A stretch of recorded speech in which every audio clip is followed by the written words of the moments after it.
আসসালামু আলাইকুম প্রিয় শিক্ষার্থী বন্ধুরা, আশা করি সবাই ভালো আছো। আমি আছি কাম্যকরণ অপটিমাইজেশন অধ্যায়ে খুব গুরুত্বপূর্ণ একটি ম্যাথ নিয়ে তোমাদের সামনে হাজির হয়েছি। একচেটিয়া কার্বনের চাহিদা অপেক্ষক এবং খরচ অপেক্ষক নিম্নরূপ। একচেটিয়া কার্বনের চাহিদা অপেক্ষক আর খরচ অপেক্ষক দেওয়া আছে। তোমাকে বলছে প্রথমে ভারসাম্য দাম আর ভারসাম্য পরিমাণ নির্ণয় করো, পি বার এবং কিউ বার নির্ণয় করো। একক প্রতি 3 টাকা করা হলে নতুন ভারসাম্য দাম পরিমাণ কত হবে, আর ভারসাম্য স্তরে একচেটিয়া কার্বনের মুনাফার পরিমাণ বের করো। অর্থাৎ দুইটা সমীকরণ থেকে আমরা 3টা ম্যাথ করে নেব। এখানে আমরা মনোযোগ সহকারে ক্লাসটা প্রথম থেকে শেষ পর্যন্ত দেখব ইনশাআল্লাহ।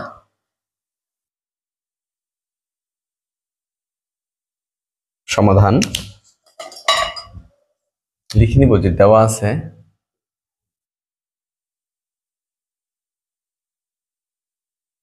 চাহিদা অপেক্ষক, দেওয়া আছে চাহিদা অপেক্ষক একচেটিয়া কার্বন, এটা একটু লিখে নি। একচেটিয়া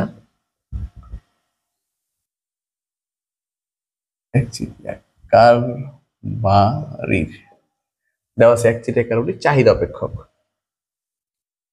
পি সমান 11 - 4q। খরচ অপেক্ষক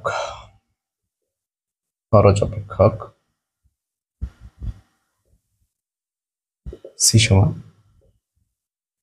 2q cube minus 4q square 5q plus 2।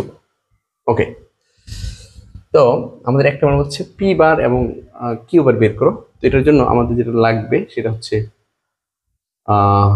P বার আর কিউ বার। একচেটিয়া ভারসাম্য শর্ত হচ্ছে এম আর সমান এমসি। তারপরে আমার মোটাইটা লাগবে,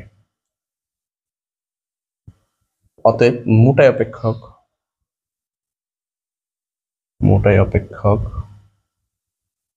আর আমরা জানি পি ইন্টু কিউ। মোটাই অপেক্ষকের সূত্র 11 - 4q Q 11q - 4q square, এটা হচ্ছে মোটাই। আর যেহেতু একচেটিয়া বাজার, তাহলে ভারসাম্য কন্ডিশন হচ্ছে এম আর সমান এমসি। তাহলে এম আরটা লাগবে, এমসিটা লাগবে। এটাও বের করে নিই আমরা যে অতএব এম আর সমান ডিআর বাই ডিকিউ বা DTR by DQ, D by DQ. আর এম আরটা বসাবো 11q - 4q স্কোয়ার 11 - 8q। এই হচ্ছে এম আর। এমসিটাও লাগবে, এমসি হচ্ছে DC by DQ, D by DQ. C এর মান বসাবা, সি হচ্ছে 2q cube minus 4q square 5q 2। যদি অন্তর্গণ করি আমরা কাছে কিউ এর সাপেক্ষে, পাওয়ার সামনে আসবে 6 6q square minus 8q plus 5 0। খুব জরুরি অন্তর্গণ দেখতেছো। কাম্যকরণ অধ্যায় ভালোভাবে করতে পারার পূর্ব শর্ত হচ্ছে তোমাকে ভালো অন্তর্গণ জানতে হবে। অন্তর্গণ না জানলে কাম্যকরণ করাই যাবে না। আর আমি অনুরোধ করবো অন্তর্গণ না জানলে কেউ কাম্যকরণে হাত দিবা না। আর অন্তর্গণ যদি তোমার জানা থাকে তাহলে আলহামদুলিল্লাহ ভালো, কাম্যকরণ করতে পারবো। যদি না জানা থাকে তাহলে শিখে তারপর করতে হবে। আমার ইউটিউব চ্যানেল এইচআর ইকোনমিক্স হোমে অন্তর্গণ কিছু ক্লাস দেওয়া আছে। তোমরা এইচআর ইকোনমিক্স হোমে ঢুকে প্লে লিস্টে যাবা, প্লে লিস্টে গিয়ে মৌলিক গণিতে ক্লিক করবে, দেখবো মৌলিক গণিতে অনেক অঙ্ক আসবে, আর মধ্যে ডিফারেন্সিয়েশন অনেকগুলো অঙ্ক চলে আসবে। এছাড়াও ফেসবুক গ্রুপ এবং পেজ এইচআর ইকোনমিক্স হোমে অন্তর্গণ লিখে সার্চ দিলে অনেক ডিফারেন্সিয়েশন অঙ্ক চলে আসবে। ওকে, এমআর এমসি রেখে নিচ্ছি, ঠিক আছে। এইটুকু আমার দরকার, যেহেতু একচিটিয়া বলছে, একচিটিয়া ভারসাম্য কন্ডিশন হচ্ছে এমআর সমান এমসি। সো এই দুটো বের করে নিলাম, ব্যাস। এবার আমরা 1 নম্বরে যাব। পি বার এবং কিউ বার নির্ণয় আমরা একটু লিখে নিব। একচেটিয়া কার্বনের ভারসাম্য শর্ত অনুসারে একচেটিয়া কার্বনের ভারসাম্যের শর্ত অনুসারে, একচেটিয়া কার্বনের ভারসাম্যের শর্ত অনুসারে এম আর সমান এমসি। অথবা এম আর একচেটিয়া কার্বনের ভারসাম্যের শর্তই কিন্তু এটা। একচেটিয়া কার্বনের ভারসাম্যের শর্ত, একচেটিয়া কার্বনের মুনাফা সর্বোচ্চকরণ শর্ত, একচেটিয়া বললেই এম আর সমান এমসি। ভারসাম্য শর্ত, মুনাফা সর্বোচ্চকরণ শর্ত। তাহলে এম আর মান হচ্ছে 11 - 8q এমসি হচ্ছে 6q square minus 8q plus 5, বা আমরা একদম পাওয়ার যেহেতু ভিন্ন রকম তো সবগুলোকে বামে নিয়ে আসতে হবে। তো নিয়ে আসতেছি 6q স্কোয়ার, ঘাত অনুসারে সাজাচ্ছি, প্লাস আছে মাইনাস হয়ে আসবে, এই পাশে মাইনাসের 8q আছে, এই পাশ থেকে আসছে সেটা প্লাস হয়ে আসবে, এই পাশে প্লাস 11 আর এই পাশে হচ্ছে 5, 0। প্লাসের মাইনাস হয়ে আসছে, এটা তো আছে, এটা মাইনাস প্লাস হয়ে গেছে, এটা প্লাসের আছে, এটা প্লাস আছে, মাইনাস হয়ে আসছে, তাহলে এটা কাটা, মাইনাস 6q স্কোয়ার প্লাসের 6 বিকুল 6 হয়, বা মাইনাসের 6q স্কোয়ার সমান মাইনাসের 6। তো -6 বাতিল হয়ে যাবে, এখন q স্কোয়ার সমান শুধু 1 থাকবে, তাই না? এই -6 দিয়ে যদি ওই পাশে ভাগ করো তাহলে -6 কাটা 1 থাকে, তাহলে অতএব যদি আমরা বর্গমূল করি তাহলে q সমান প্লাস মাইনাসের 1 হবে। ঠিক আছে, বাদ দিয়ে লিখি, যদি এটা যেহেতু পাওয়ার স্কোয়ার আছে আমরা বর্গমূল করে বাদ করবো, তো বর্গমূল করলে স্কোয়ারটা বাতিল হয়ে যাবে, q সমান এখানে 1 কে রুট করলে প্লাস মাইনাস 1 হয়। দেখে নিব যে কিন্তু -1 গ্রহণযোগ্য নয়, কারণ আমরা তো জানি উৎপাদন কখনো ঋণাত্মক হতে পারে না, বুঝছো না? গ্রহণযোগ্য নয়, কখনোই ঋণাত্মক হতে পারে না। অতএব কিউর মান আমরা 1 পাইলাম। তাহলে ভারসাম্য আমরা উৎপাদন পেয়ে গেছি, এখন এই কিউর মান এখন আমরা পিতে বসাই দিব, তাহলে ভারসাম্য পিঠা পেয়ে যাব। ওকে,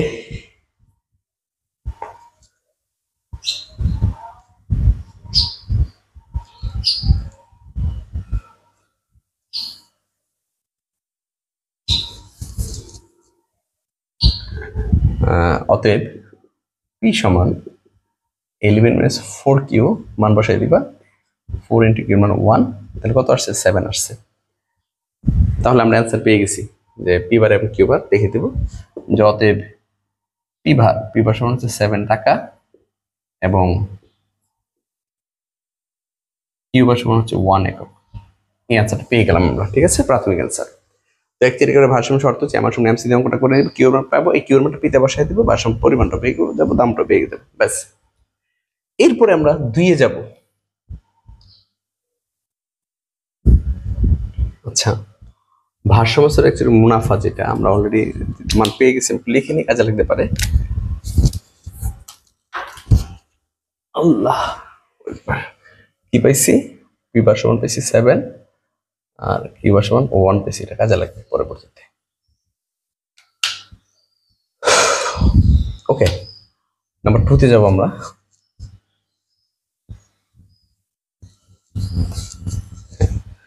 টুতে কি বলছে?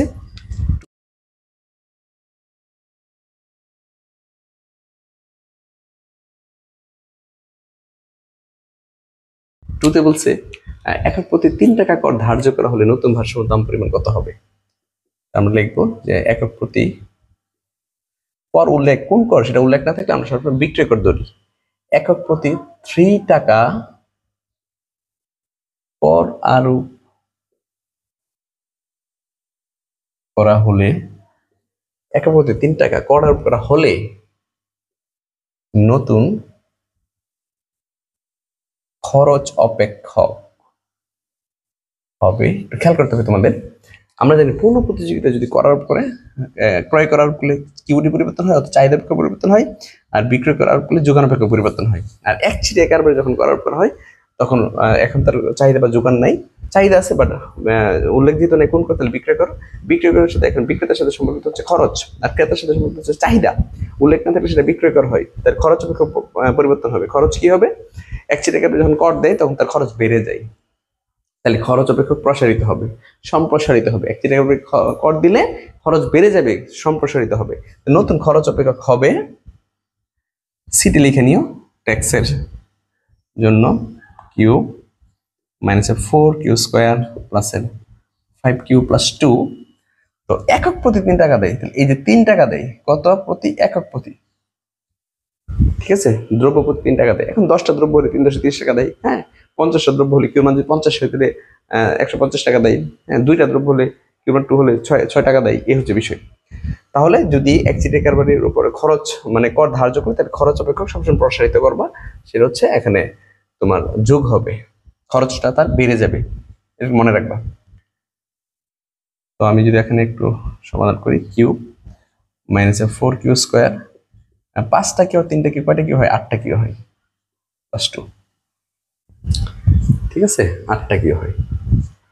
তাহলে যেহেতু আমরা ভারসাম্যটা বের করবো, তাহলে এমসিটা দরকার, তাহলে অতএব MCT D CT by D Q, D by D Q,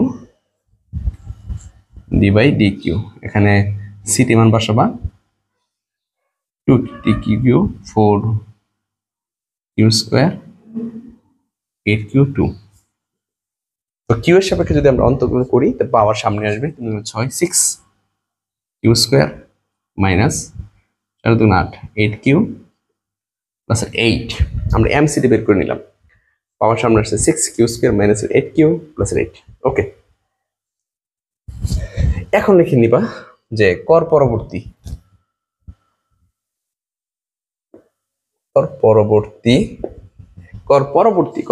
accident কার্ভের ভারসাম্য শর্ত অনুসারে এম সমান এমসিটি, কর পরবর্তী এক্সিডেন্ট কার্ভের ভারসাম্য শর্ত অনুসারে এম সমান এমসিটি।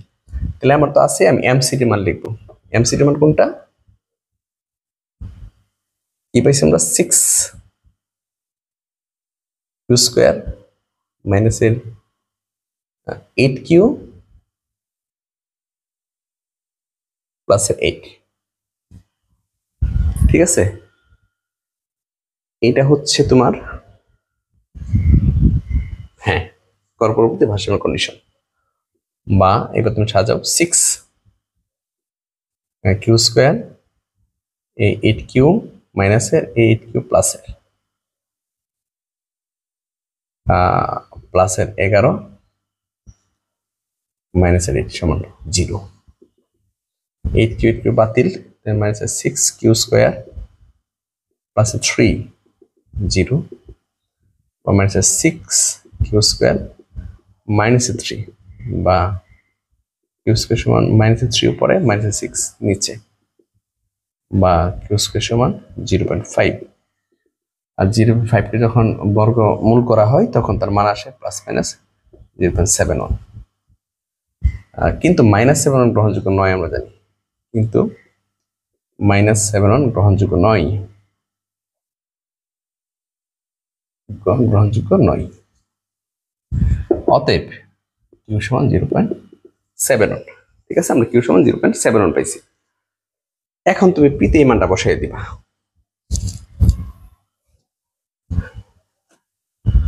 অতএব পি সমান 11 - 4q, 11 - 4 ইন্টু 0.71,